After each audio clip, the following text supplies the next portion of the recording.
Hey everybody, it's Dr. Vibe here, host and producer of the award-winning The Dr. Vibe Show. As always, I like to say you're blessed, highly favored, a magnet for miracles, and a solution for someone's problem. And you're at the Dr. Vibe Show, the place for epic conversations, and I am the host of Epic Conversations. And as always, we're really jacked when we get new friends on the show. And we have a new friend, Michelle Mras, on our conversation today, and we are really happy to have her. So let me give you a little bit of background about Michelle. She is an accomplished inspirational keynote speaker, success coach, and author of Eat, Drink, and Be Merry, A Glimpse into a Life Well Lived, which is available online at Amazon and Barnes & Noble. She captures the attention of audience with her vivacity. I don't know how to say the word. Personal antidotes and genuine love of serving others. Her clients are guided to find their own strengths by discovering their why, saving time, resources, and increasing productivity both personally and professionally. Most importantly, they learn the power to overcome obstacles, redirecting their perspective. So we are very blessed and highly favored to have Michelle with us today. Good morning, Michelle. How are you? Good morning. I'm fabulous. Good morning. Fabulous. Excellent. Very nice to have you on the conversation. We like to say a shout out. There's at least 3 other people that are watching this. So thank you so much for taking time out of your schedule to join us. And if you have any questions for Michelle, just type them in, or you want to just type words of encouragement, type them in. So Michelle, thanks for making the time to share with us today. Can you share a little bit about your background with us? A little bit of my background. How far do you want to go? I'm a military brat, which means my father's military, and I've traveled the world. I married a military man and traveled more of the world. And basically, I'm a free spirit that tends to always see the bright side of things. Excellent. Now, let's go back a little bit. What was life growing up in the military, a military family? Well, when it's all you know, it's life. But when you grow up and you realize that not everybody else moved every 2 to 4 years, then you realize, wow, what a different kind of life. But being a military child and spouse and moving and seeing the world, what's nice about it is I got to see people in their own element and to respect and honor other people's traditions and lives and the way they do things. So whenever I look at any situation, I take that knowledge from my past and, okay, are they doing it out of this or that, or where are they from in the world? It weighs a lot on my mind on how I interact with other people. It made me broader. Nice. What, if you don't mind, what did your mother do in all these cycles growing up? How was your mother? Obviously, your father was military. What did your mother do having to be in different environments or this time? Well, my mom is a tough lady. She was a telephone operator in the Philippines when I was younger, and so she was like operator 6, I believe. But she has the same kind of personality that I do. We're very versatile. We're very flexible and loving to other people. So my mother, well, we had 6 kids, so she was kind of busy on her own. Wow. 6 kids. Yeah, and we range. I mean, we range from quite a big distance. So like, I consider myself the middle child. But I have a sister who's 6 years older, a brother who's 7 years older, and an older brother who's 8 years older than me. Then there's a 10-year gap, and the twins came along. My mom was So what things have you learned, or did you learn growing up in a family of 6 kids, father's in the military, mother's a telephone operator? What sort of lessons or what sort of guides did you from your parents? Because obviously they must have been doing something right to do it good. Do we have 3 hours to talk? what I've learned from being raised in a large family like that, in a military family, I learned respect for other people, respect for their time and their energy. And being the baby for the longest time, and then being the middle child, and then being the oldest sister, I had all three aspects. I learned how to navigate with different types of people. I mean, you've got to think, my oldest brother is 8 years older than me. My youngest brother and sister are 10 years younger than me. There are two other generations on us, basically. And so we learned how to interact with each other better. I mean, and here's the other thing. My mother is the eldest of 14 children. What? We lived in the Philippines. No, I So, I am familiar with Filipino background and heritage. I'm blessed to have a number of very close Filipino friends, so I get it. well, the thing is my mother and my grandmother are having children at the same time. So my uncles are maybe 5 to 6 years older than me. And so our family is very close, very tight. And not only do we have a generational or age kind of difference that we all blended, but we also had cultural things that we also blended. So being raised in a family like I did, I've become more, I guess you can say, tolerant to a lot of things. I never approach anything as someone saying something because they're mad at me or they don't like me or whatever. My first impression is they're coming from a place of love and this is how they care. And then I reevaluate it. Because you have different cultures and different age groups messing around, and you've got people saying, don't do that. Well, your first impression is, they don't like me, they're mad at me. It's no, don't do that. Simple. Wow. So I really am fascinated how you had to handle different child ages, like from being eldest to like, how did you manage being like in changing roles growing up as a young person in your family? It's all I knew. It is what it is. When I was the baby of the family, I was spoiled rotten. Yes, they called me a brat. They still call me a brat because I was the baby for so long. And I appreciate being the one that everyone took care of and carried around. But then when the twins came along, I actually got responsibilities, which was very strange for a child that got to run and play while everyone else had chores. And as the middle child, I became the mediator between the oldest and the ones closer to me. I learned a lot of mediation being in the middle. And then when the older brothers moved away, so let's say by the time the twins came along, I was 10, which means my sister was 16, the next one was 17, the next one was 18. The 18 and 17-year-old moved away. So then it was just me and my older sister, and then the twins. And then soon my older sister moved. So then I became the eldest. And when I became the eldest, the three who used to have the chores, it fell on me because I was now the only oldest. You see? And there's a hierarchy in all Filipino families. And although my father is an American, we were run like a military and Filipino family. Being the eldest, I had great examples. So I already knew what to do. I did what they did. And I'm quite sure if you ask the twins below me, they think I came out pretty good. I wasn't a horrible big sister. Okay. How did your parents meet? Oh my goodness gracious. Let's see if I can get this right. My mom was a secretary at, I believe, the flight line at Clark Air Base, Philippines, and like an admin assistant. And my father was an airman that would come in and out, and he kept leaving her flowers. She had no idea it was him. But one day she missed the bus to get to the base, to get off base, and it was raining.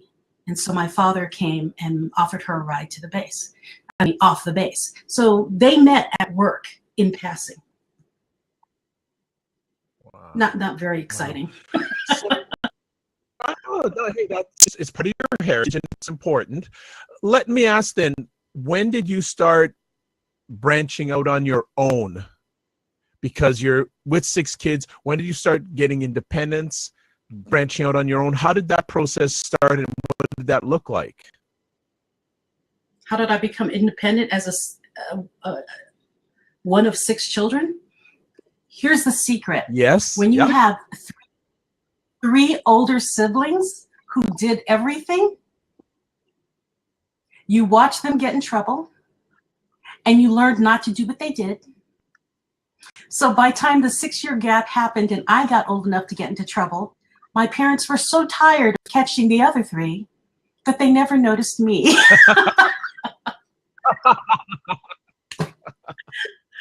Wow, they would just that's to my older brothers and sisters to take care of me. Well, make sure Michelle's not in trouble. Okay, we've got her. And that was it. My independence happened very quickly. Nice. Right. So growing like in your younger youth days, like teenager, young adult, did you do any educational studies? Educational studies beyond high school? Yes. No. Wow. Excellent. Beyond just So, yeah. Well, you have to understand, I lived in the Philippines in the 70s, okay? Living in the Philippines during Marcos's regime is, yeah, that is lesson in itself. Like Margaret just said, your life is an education. I lived through a president who turned into a dictator. I watched martial law. So I saw real life happen full force and fast. Riots, killing in the streets. Wow, yes. My education came from around me, watching people in real poverty in the Philippines with dirt floors and sharing one bowl of rice among 3 generations of families living under one tin roof. I mean, I watched people with sheer poverty and then watched people with absolute opulence. So I've seen the gambit, and I hadn't even turned 9 years old yet. Wow. I have a lot of life experience. Yeah, absolutely. Absolutely. How did you shout out to Bob Kittridge. Welcome, Bob. Thank you so much for supporting. You got a fan club there going. You got a great fan club. Thanks everyone for stopping by. And again, if you want to say hello to Michelle, just tell me in the comment section. We can certainly invite you and give her a big shout out. I'm just continuing on with some of her story. So how did you get from the Philippines to America? It happened twice. When Whoa. I want to believe it was, I want to say 1973. Yeah. In 1973, when Marcos became, he declared, September 73, Marcos declared martial law. We were living off base at the time and things were getting really dangerous. And so my father moved us on base. Well, we lived on base for about a year and then he decided, we need to move you back to the States. So he moved us to the United States for about maybe 2 years. We lived with his mother in the 9th Ward of New Orleans, Louisiana. And after that time period, we moved back to the Philippines. So I saw a brief glimpse of America, came back to the Philippines until I was about 15, and then we moved to America permanently. My father was looking to retire. We went to Omaha, Nebraska. So big difference in the Philippines. Wow. So how was life growing up in Omaha, Nebraska, coming from the Philippines? In America? Yes. Culture shock. I mean, in the Philippines, no joke, we were, in our high school alone, the rule was you must be wearing something on your feet. That was the rule. That was the dress code. So to come to America where, you know, you actually had vending machines that you pushed the button and it thought about it and dropped whatever food you wanted. You didn't have, let me go backwards. In the Philippines, we still had telephone operators, like from the 1960s, where you would pick up the phone and say, hello, operator, I'd like to talk to Mr. Joe, you know, Smith. One moment, Michelle, let me connect you to Joe Smith. That's what we had in the Philippines. So to move to America where you could pick up a phone and there wasn't a party line on it, someone else, you would just dial. That alone was shocking. The immense size of America was overwhelming. You have to remember, I grew up on an island where you could probably walk from one end to the other in a couple of hours. We came to America and we moved to Omaha, Nebraska, okay? When I was old enough to wander on my own. I think just the base alone was the size of the island. I mean, I could never find the other end of it. So just the enormity of America was my biggest shock, and how busy everything was, how things kept moving, and that things didn't turn off and stores didn't close. It was a shock, but it was fun. It was different. And to me, different's always good. Right. I understand that. Definitely understand that. Sharing with you even before we came live, that's something you live on, one of the life principles for your own life. So those years in Omaha, obviously culture shock, learning. Where did you go from Omaha? What was your next destination from Omaha? Well, I graduated from college in Omaha. So the next time I moved was when my husband proposed to me. And actually, that story is in this book. Hold on. I want to hear that. Okay, there you go. So we don't want to give away the book, but how did he propose to you? And how did you two initially meet? We were in high school. I was a sophomore. He was a junior. I was waiting for cross-country practice to start, so I was sitting on the picnic tables under this huge canopy of trees after school. It was the second day of school. And I saw this boy walking across the yard towards the tables I was sitting on. He was wearing white shorts to his knees, tube socks up to his knees. He had a pinstripe collared shirt and a members only jacket on. Okay, he had like a military cut. And the reason it's so clear to me is in the Philippines, I told you, our dress code was you must wear something on your feet. Most of us were wearing flip-flops and cut-off shorts and, you know, t-shirts or bathing suit tops. I mean, we wore whatever we wanted to. This guy was decked out and he had a jacket on. It's 120 degrees in the Philippines with 100% humidity. So the first time I saw him was him walking across the field towards where I was. And I remember thinking, this guy is different. And like with me, different is good. So yes, we met in high school. I avoided him for many, many, many, many moons, but we met in high school. That's fantastic. Great. So after college, what was your next step in your journey? After college, well, Michael took me away before I graduated. He came to Omaha, asked my hand in marriage. Yeah, I left college because of Michael.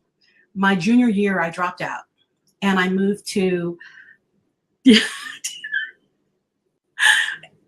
I moved to Tacoma, Washington to be with him. You have to think, in high school, I thought it was puppy love. I mean, I loved him. I told my girlfriend back then, I'm going to marry that boy one day, you know? And so everyone laughed at me. But here it was 9 years later, and he came back. He saw me. He came and got me in got me in Omaha, asked me to marry him, and said, move back to Tacoma with me. Tacoma, Washington. Wow. So I got in a car and we drove to Tacoma, Washington. And now here's the reasoning. I can't marry a man. I was ordered by my friends and my mother. You can't marry a man that you haven't been around for 9 years.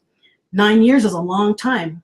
Someone can be anything they want in a letter or, on a phone call. So you need to go be with him, with his friends, and see how he acts around his friends. So I moved to Tacoma, got an apartment, got a job, and stayed there for a year getting to know him and his friends. And at the end of the year, if I still loved him, we would get married, and we did. Wow, thank you. What an interesting story. My goodness. Did your parents like him initially? Oh, no. My father, no. We weren't allowed to date until we were 18. I met Michael when I was 15.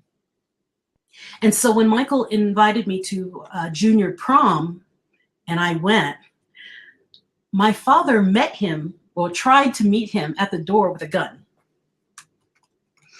What? Yes, we were not allowed to date. My dad's a soldier, okay? And so, yeah, that was a very interesting night. I remember getting to the door doing, Michael, just wait your car. I'll meet you out there.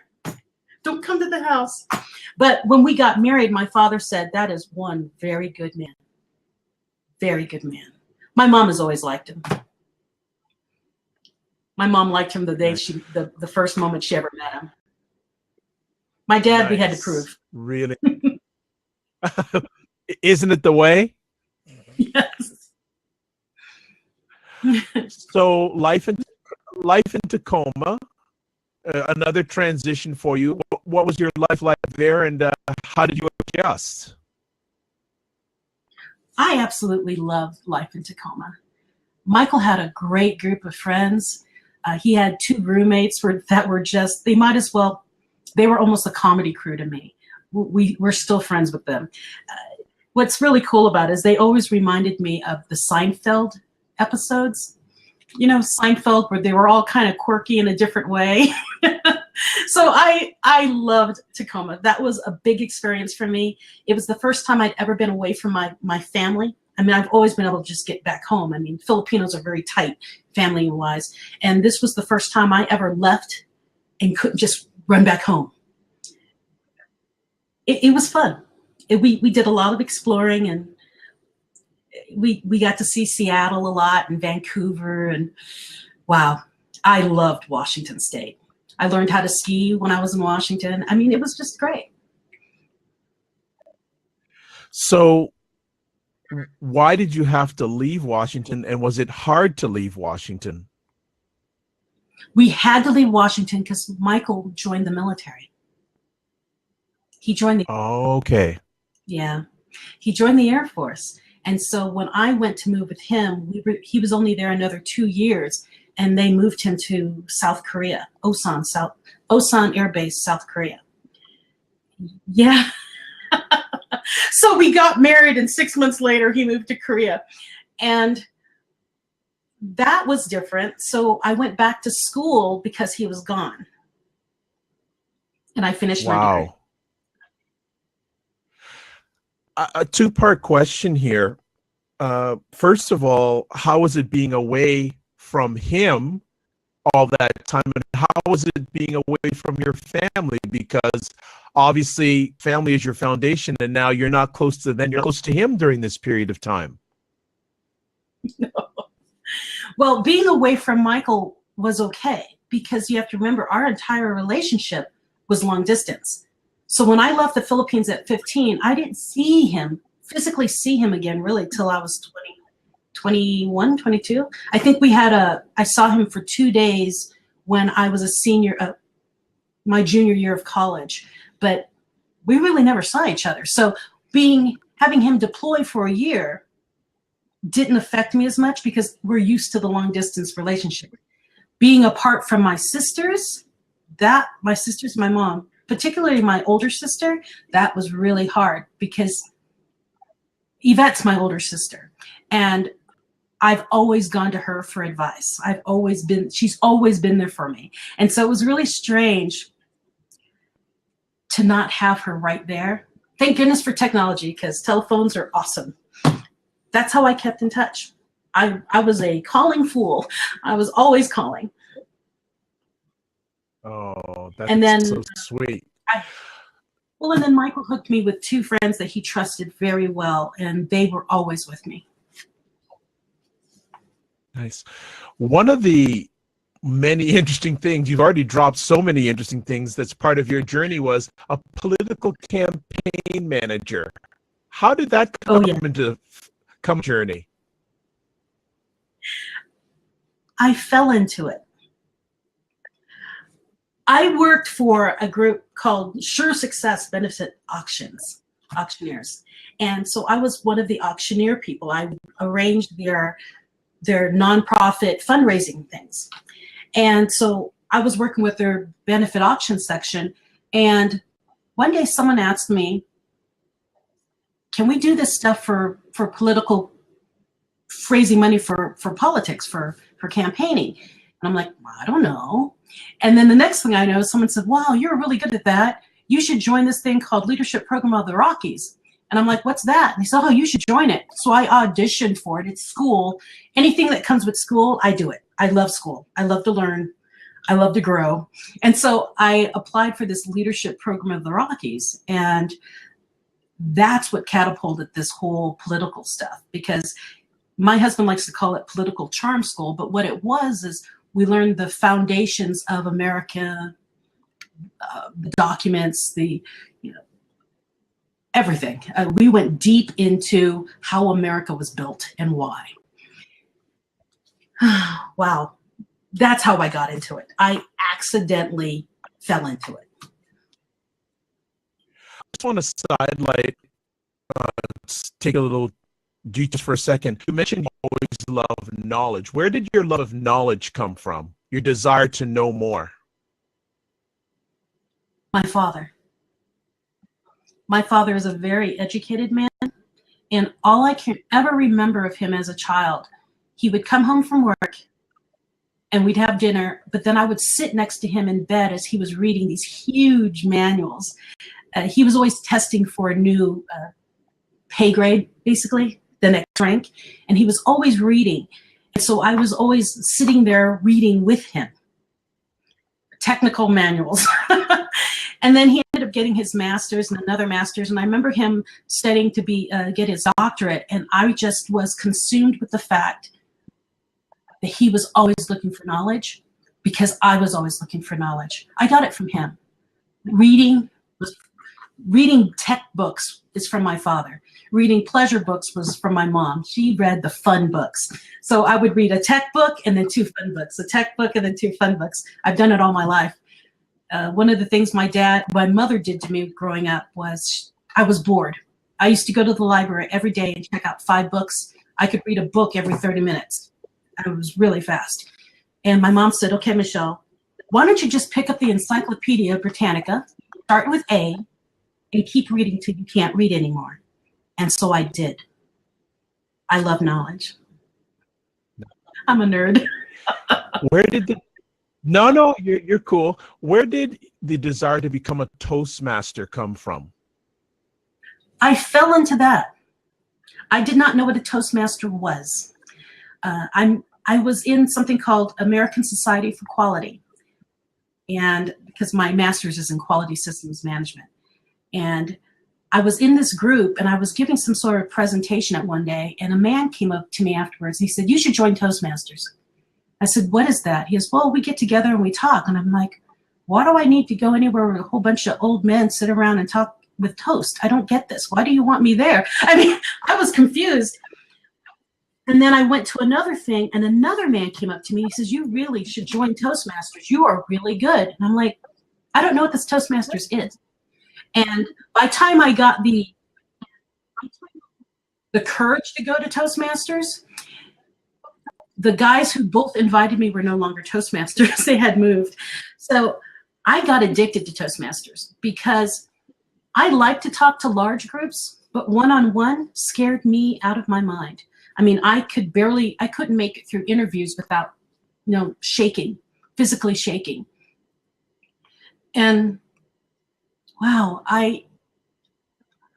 I fell in love with Toastmasters because it helped me find a piece of me that I didn't even realize was broken. I helped me find my voice. Nice. Yeah. I can relate to that because I went into Toastmasters many years ago, and it's been one of the key things I've taken during my journey, so I can fully relate on how important it is. Here's a question from Margaret saying, just curious, what topics are your favorite to speak on? Oh, Margaret, that's a hard question. It depends on the group. But I love talking about anything that will open a group up. So I believe my gift in this world is to help people find their gift. And so I like to talk to encourage people and lift them up so that they can be the best, unique them that they are, that they're destined to be. I mean, honestly, I found that through Toastmasters, because in Toastmasters, I would avoid certain subjects because, ooh, that was uncomfortable. Ooh, well, I didn't know how people would take that. But in Toastmasters, they kind of pushed you to do more and to do different kinds of stories. And I was able to discover that the stories I like to tell were, one, incredibly entertaining and fun. I love to see people laugh. But in the laughter, I like to make sure that there's a lesson to be learned. I like to bring joy and knowledge at the same time. Wonderful. So to answer Margaret's question short, I like to bring joy to people. I like to help them find it in themselves. There you go. So obviously, and how did it feel become distinguished Toastmaster? Like, that's a rare air, a distinguished international toast. How did that happen? That was awesome. It was a lot of work. Not a lot of people do it, but see, here's something you need to know about my personality. If I'm going to do something, I'm going to be the most absolute best version of it that I can be. Okay? So when I learned about Toastmasters, I joined it thinking I was just going to do speeches. I'll finish the Competent Communicator Manual. I'll be done. And then someone said, oh, there's another level. Oh, and then there's another level. Oh, and if you really want to do it, there's this DTM, Distinguished Toastmaster level. Well, I immediately set my sights to that. And I made a plan. I'm going to do X many speeches. And I went to there's a Vice President of Education in Toastmasters. I went to the VP of Ed and said, I want to have these 2 books done by this date. I want to speak this date, this date, this date, this. I mean, I pretty much told them where I wanted to talk. And I made sure I hit that schedule. So I finished getting my DTM in just slightly over 4 years. That's almost unheard of. I think of in this area, only one other person has done it. And it's tough, but it can be done. How did it feel when you finally accomplished that DTM? I wanted more. Getting the DTM was amazing because I hit that pinnacle. But then as soon as I hit that pinnacle, I went, now what? I mean, I'm always striving forward. What's after DTM? And I didn't know what to do because I went to, NSA, the National Speakers Association, and they were talking about being a paid speaker for this much, and it was so complicated. I'm like, well, I'm not a professional speaker. I can't do that. That's the old me. When I wanted more, I found a friend, and he told me, why don't you look into the John Maxwell team? There's a speaker lane there that might be right up your alley. And that's what I did. This nice man named Bob told me to check out John Maxwell, and I did. It's been the best decision I've ever made. Next to Toastmasters, John Maxwell was, whoa, amazing. What did you find out of yourself that you did not know going through the John Maxwell program? What I learned from the John Maxwell program is I'm much more than I thought I could be. I was limiting myself to my own window of knowledge, basically. I kept myself in the box thinking, this is what I am, I must stay here. With the John Maxwell team, I learned, forget the box. Anything is possible. You set your mind to it, you make a plan for it, and you make it happen. Not, I'm gonna do this in 3 months. Not, next year I'm gonna. Now. Tomorrow is now. That's what I learned from John Maxwell. You know what? Excellent. And I think Les is part of your fan club. He's saying you cannot find a finer speaker or life coach than this lovely woman. Plus, she's more than a fun circus. That's good stuff. Oh, that's fun. That's great. So let me ask you about, let's get some background on Eat, Drink, and Be Merry, a glimpse into a life well lived. What's the story behind that? The story behind my book. I like to talk, can you tell? And my mother-in-law, when she passed, they offered people to go up and talk at her viewing. And I couldn't do it. I was completely speechless. And I knew Mary believed in me. And I couldn't do it. I was terrified. And I knew she wanted me to sing at her funeral, and I couldn't. I lost all words when I lost her. And, ooh, I'm gonna tear up. What I decided was I was gonna honor her with everything I wanted to tell her and to share about her. I was gonna put it in a book and give it to the family. So I wrote a book to give to the family. And while I was writing the book, I did a TEDx for Colorado Springs, a TEDx talk for Colorado Springs. And I took a segment of the book and I wanted to share her message with the world. I mean, TEDx, I can get a lot of people to hear her message. She was an educator. I wanted everyone to know what she had taught me. And I wrote the book because it was my honor to her. Everything I couldn't say while she was here.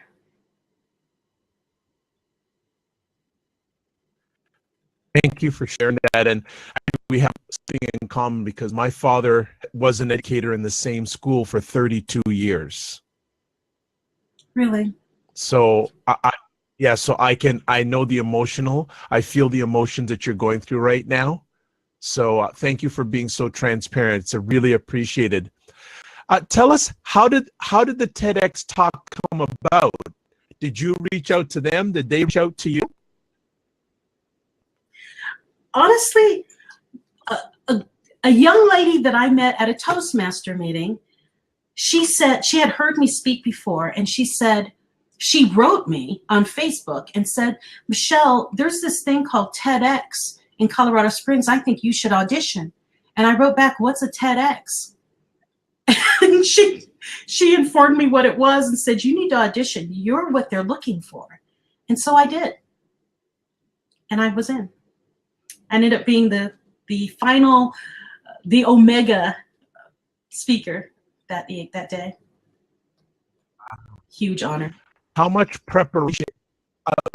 I know a little bit about this. Never been in a TEDx presenter, but can you just share with our audience how much preparation you had to go through to get that to the day you actually did that presentation?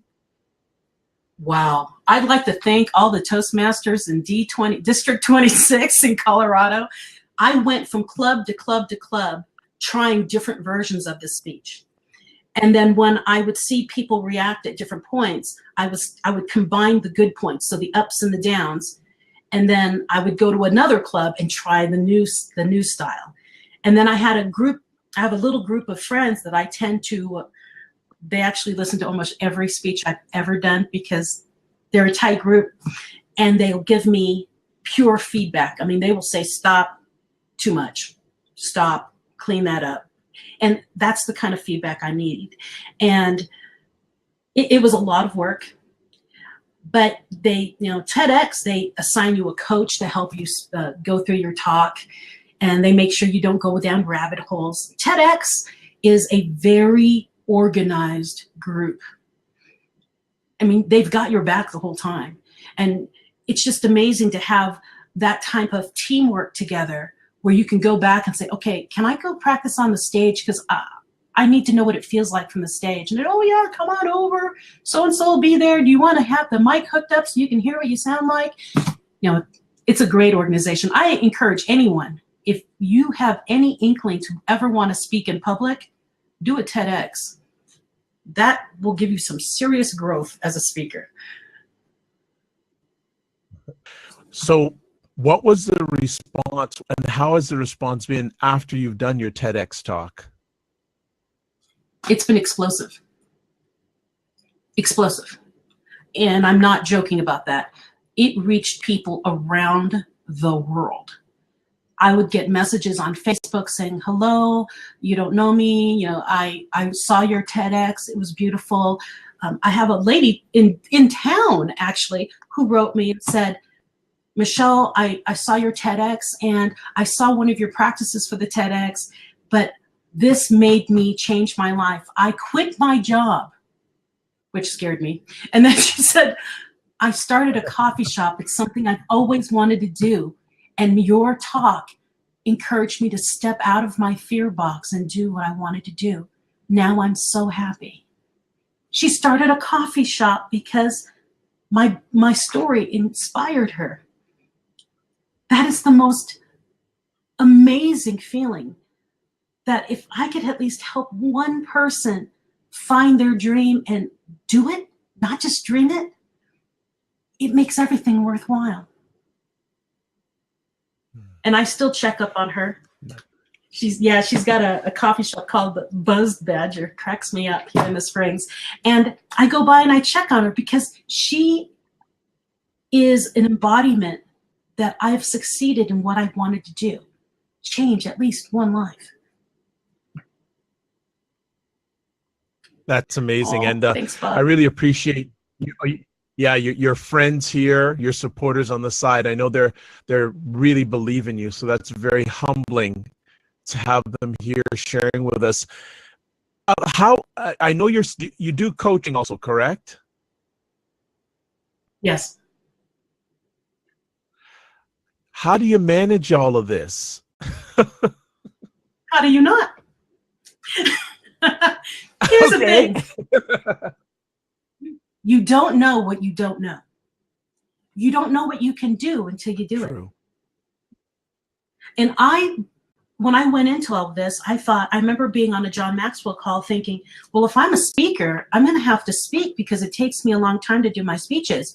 So I can't do any coaching. And one of the trainers from John Maxwell said, how do you know? How do you know? So I took on a client, a coaching client. And when I was doing that, I realized that one coaching client was energizing me to do more. So it's like an energy exchange.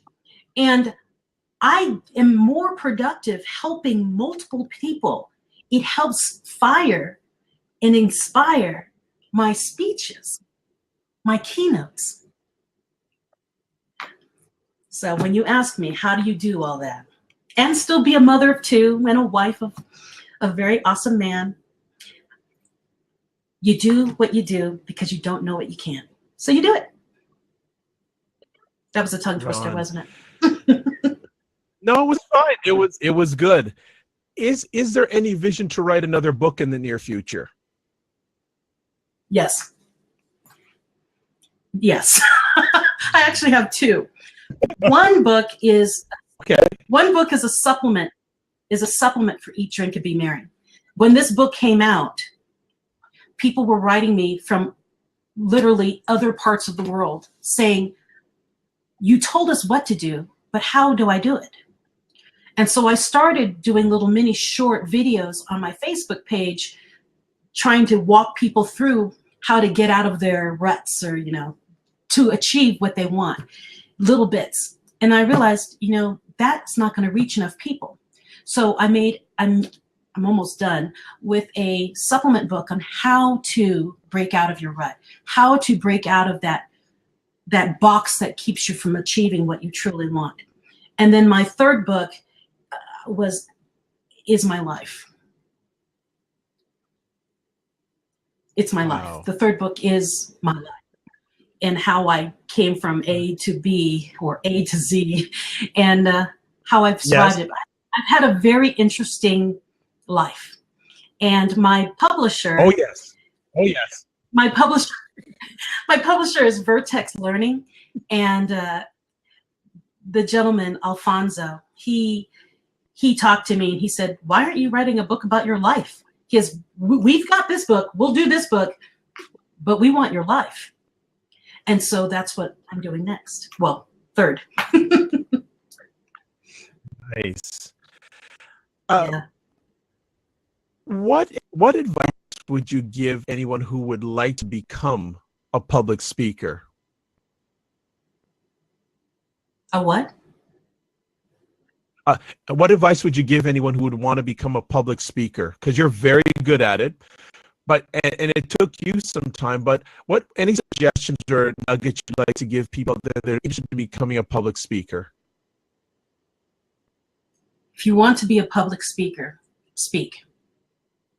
Join Toastmasters. Okay. I don't want to be a billboard, but I'm telling you, practice, practice, practice. But here's the thing, practicing and not being fixed, not getting corrected, is just practicing. You want perfect practice. So join Toastmasters, because that is an audience of people who are there to help you grow as a speaker, as a human, as a person, as a friend. I mean, they are there to support you fully. And you practice and practice with Toastmasters, because every time you do a talk, you get an evaluation of what you did well and what you need to improve on. And everything in life requires feedback.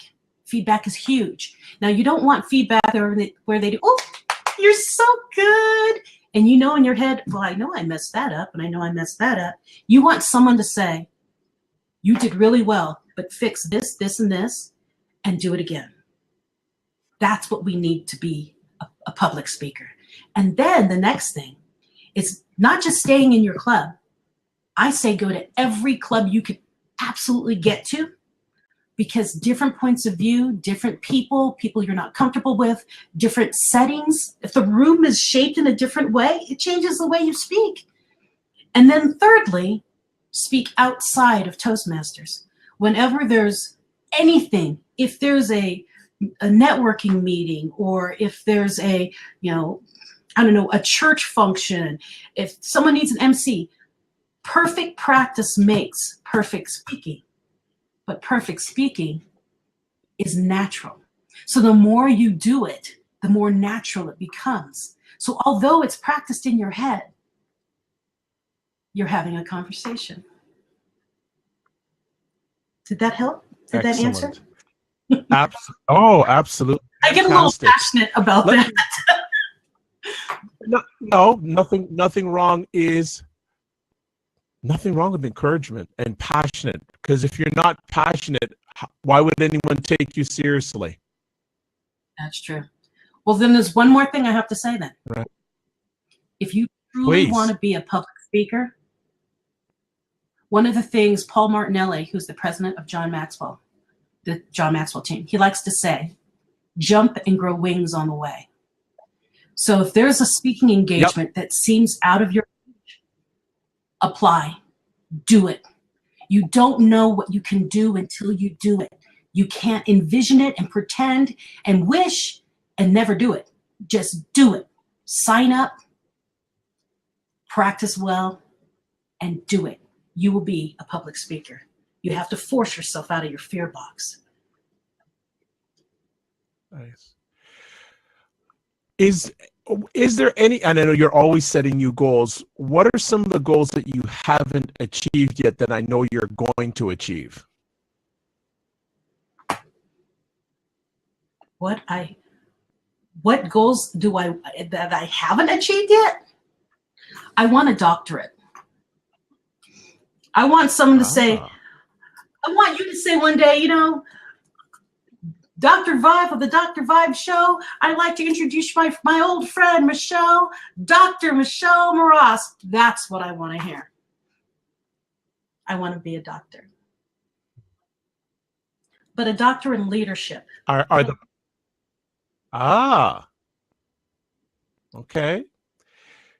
Do you have the action steps already plotted out, or that's something in the future? I have the action steps plotted out, but here's my deal. I can't be in college at the same time as my daughters right now. College is kind of pricey. So I have to wait till at least one of them graduates from college, and then I can start. So I have started, but I have to figure out what my thesis statement will be. So I'm still working on it, but it will happen. Excellent. You have two daughters. What is your vision? What legacy do you want to leave now and as you go on for your daughters and with your daughters? Honestly, I could die today. The legacy I wanted to leave with them is already in them. They love people. They care. They're generous. They will lift up anyone that needs it. They are the epitome of what I've always wanted my children to have, to be in a life that was better than mine, even though mine was pretty good. But I wanted them to be good people who care about the future, and they are. And they are themselves. They embody who they are, their talents. They're immensely talented artists and speakers and math and technology. Oh, my oldest one's really techie. But they've embodied who they are. And I think that's all I really wanted them, to be happy with who they are, uniquely them, and to embrace the gifts that they have. It's honestly the same thing I hope for every client I have, every person who's ever been in an audience with me, to encourage them to basically to be who they want to be. What their God-given talent is. Bring it out. Yeah. Les Stubing has a request. He wants to know a little bit about your experience on the Story Project. The Story Project of Colorado Springs is run by Miss Sharon S. Friedman. And Story Project, she started as a project to collect personal stories of people in the Colorado area. And I've done this 4 times, I believe. So the first story I did, I mean, if anyone ever wants to see it, it's on my website. But it's called The Rice Pilaf. And that's a story about my mother. I have so many stories. If I go on about that, we'll never, ever end the show. But the Story Project is an amazing thing because it was one of the things of my fears. I wanted to be a public speaker, but I was afraid to step onto a big stage. Story Project put me on a stage. Not only did it put you on a stage, but it played live on National Public Radio for Colorado. Okay? So you had a radio audience and a live audience. Nothing puts you in speaker mode faster than a mic in front of you, bright lights on you, and knowing that people are hearing you live over a radio. It happens, I think, they do it every Friday night here in Colorado, the first Friday of every month. But look it up on Facebook. It's called The Story Project. It's pretty fun. I will definitely do that. That's fantastic. Some feedback coming. Okay. Oh, it's a second Friday. Second Friday. Okay. Les has got well, anything else you'd like to share with us? I believe we covered a whole lot. Anything else you'd like to share with the audience in regards to what's Michelle's next move? Michelle's next move is I'm speaking at the Educating Children of Color Summit this January 14th. Huge. Children are a big soft spot for me. They are our future. You know that song, I believe the children are our future. I believe that. And with the Educating Children of Color Summit, they bring in children from all parts of Colorado. And we break out in sessions and teach them and show them that, there's more to life than, you can aspire for far more than what you could ever imagine. And I'm doing that next. But if you want to know more about me, my website, michellemras.com. I tend to keep up with my schedule. Lately, not so much, but I tend to. Next is book tour. And I'm part of the 1 Mile High speakers group. And, thank you. And I go out on keynote speeches. So I go out and do keynotes about, work-life balance based off of my book and whatever else they want me to keynote about that works with their company or their organization. I don't tend to stop. You admit, I understand that, and I realize that. You had mentioned your soft spot for children. In light of what's been going on in the last week or two in America, what are your concerns for children in your country at this present time? My concerns, children don't realize, and that's why I get frustrated. Adults know that everything happens in cycles. There are good times, there are bad times. There are good times, there are bad times. They never last. And although they're afraid in our country, our children right now are afraid, a lot of them are, what my message to them is, don't be afraid. It's each individual in this world. We care.